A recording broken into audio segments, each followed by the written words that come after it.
everybody, just wanted to share a quick tip for you guys. A lot of time if you're been working on a bike that's sat for a long time, these Enricher plugs can actually be stuck in the carburetor and pretty much near impossible to get out. I've had it where I've torn the cables right out of the plug, like they're just seized solid.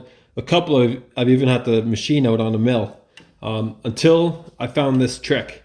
It's a very simple trick. A lot of you guys know it, but if you're new to working on these, this could save you a lot of frustration or even buying new carburetors. Basically, I'll just, when the plug is in there, you take off the main 12 mil little jacket to expose the spring on the top of the plug.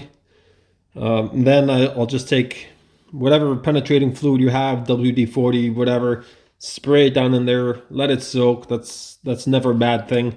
And then using a heat gun, I just apply heat to this area here, basically warming the material, expanding the metal, which will free up the brass plug.